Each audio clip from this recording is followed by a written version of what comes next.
me at the same time. You can't focus on both of us at once. One of us is not going to be the one. And it's okay if one of us is not the one. It's okay.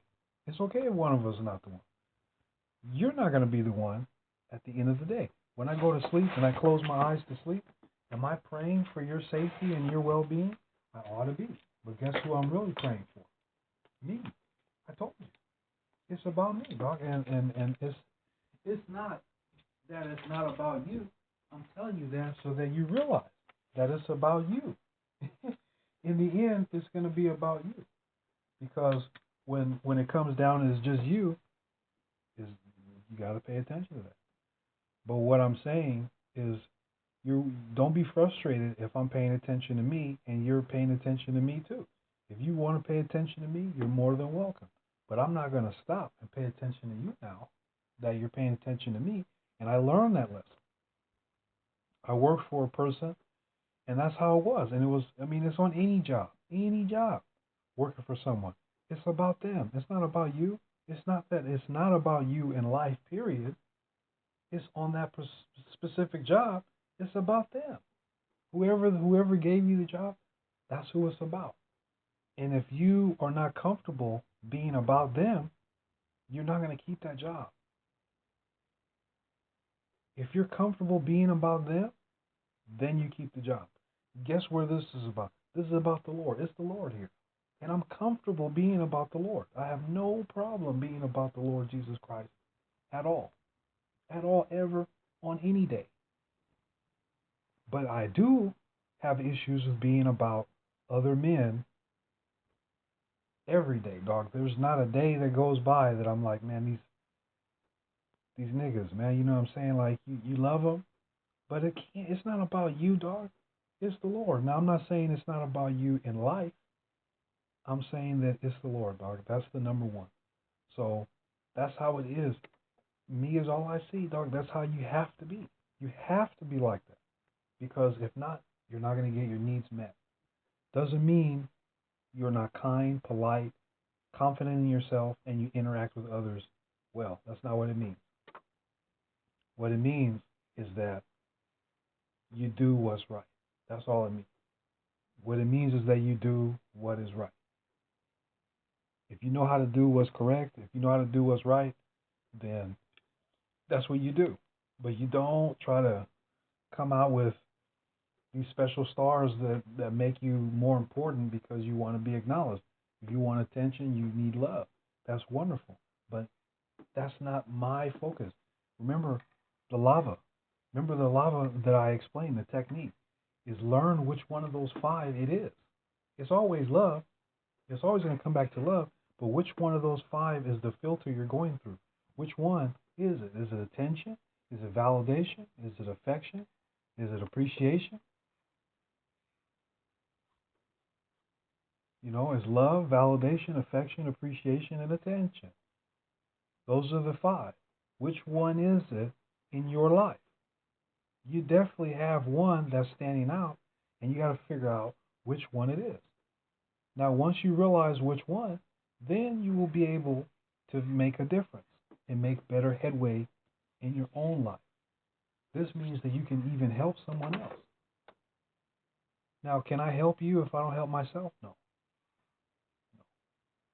I can give you all of what you need, and if my needs are not met, I'm going to be able to give you less over time. Now, how do I meet my needs? Asking the Lord only. Prayer to the Lord only. Now, the Lord puts in your life different experiences, and you learn from those experiences. And what you learn, you may use in your life. You may use what you've learned in your life. No one is telling you that whatever you picked up and learned, drop it. Drop it for the Lord. Now, the Lord says this. He says, you got to drop everything for me. Drop everything for him and watch what he'll do. He'll say, I'm the one who kept it. I have it here. But you need to get to this level to get it. The way you were going, you were never going to get it. You see what I'm saying? You were never going to get that. Now, if you go my way, you might get it. But watch this. You're going to get what you're supposed to get. You're not going to always get what you want, because if you want to smoke meth, meth will kill you. If you're with me, the Lord, you're not going to smoke meth. You see what I'm saying? I'm not even going to put you around people that smoke meth. People, if they smoke meth and they come around you, they won't even be able to stay around you. They won't even be able to stay around you. You see what I'm saying? They won't even be able to stay around you. They won't even be around you. It'll be something in them that doesn't resonate with you anymore. It'll say, you know what, I don't like this guy. You know, who's this guy think he is? You know what I'm saying? And you're gonna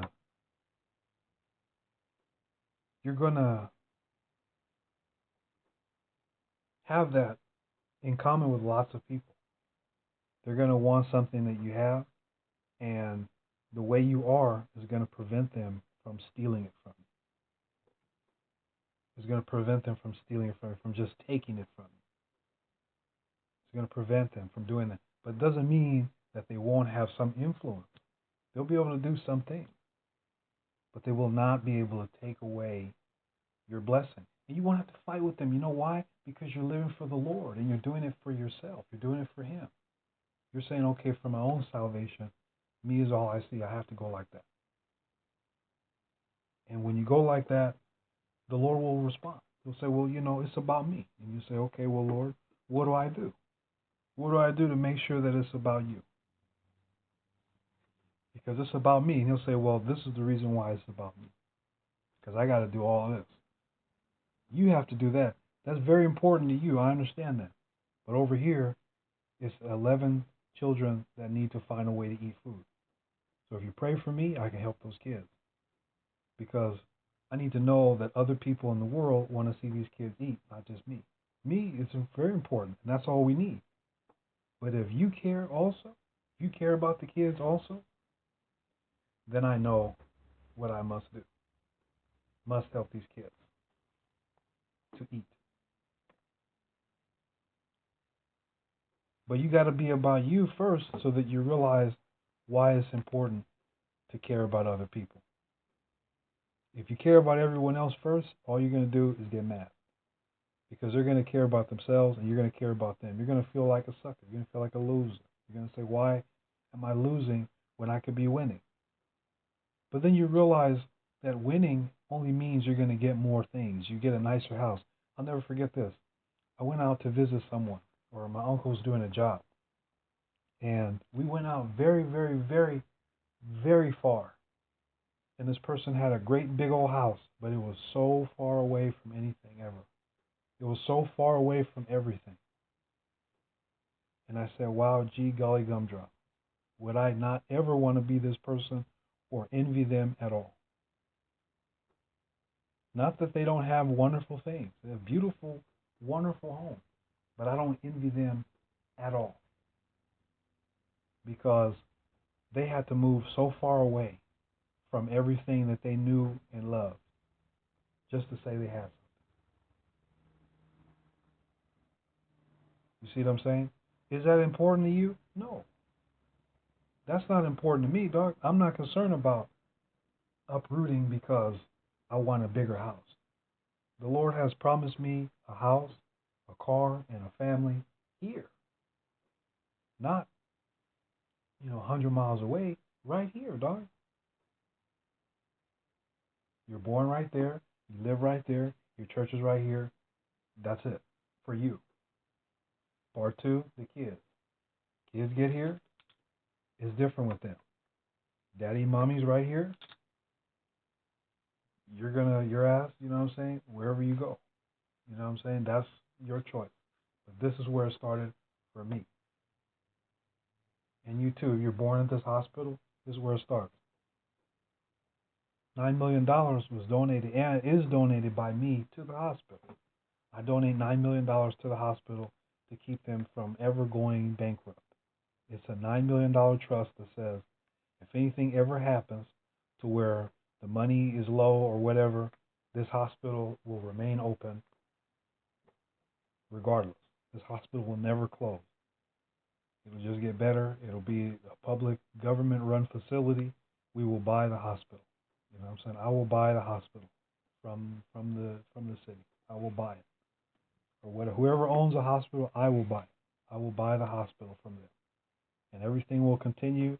It's just that I will be the owner of the hospital quietly, like almost like a silent owner, quiet owner. No one else knows. No one else can stop it. That's it. I own the hospital. You see what I'm saying? Because it's that important. Because it's the Lord, dog, and it just couldn't be any clearer from even being 5 miles away from there, dog. So there's no way in the world, nothing. You know what I'm saying? As long as I am alive. Now it came to this point now because before I was concerned, but we read in Hebrews, it tells you about faith. It tells you about faith in Hebrews. It explains to you the importance of faith and why. Now, some very ultimate people, dog, were faithful. And the Lord is the master of all of those ultimate people. It shows you all these bosses and why they're so powerful and how the Lord blessed them because of faith. And even teaches you the mystery of faith and what to do with it. Just for free, for close to free. You can go on the internet and read the Bible for free. As long as you can get to the internet, you can get all the wealth of the world that you need. It's in that book. There's other books that are interesting, that are fun to read, but it's the Lord, dog, and that's the bottom line. The closest you're ever going to get to the Lord without physically knowing Him and having a relationship like you're supposed to is the book. It's the closest you're ever going to get to Him. You can read the book and you can read what He said, not just what people are saying, but what He actually said. You're saying, but those words are translated. I'm saying from the actual words He said. That's what they're translated from. You know what I'm saying? They're translated into English from the actual words He said.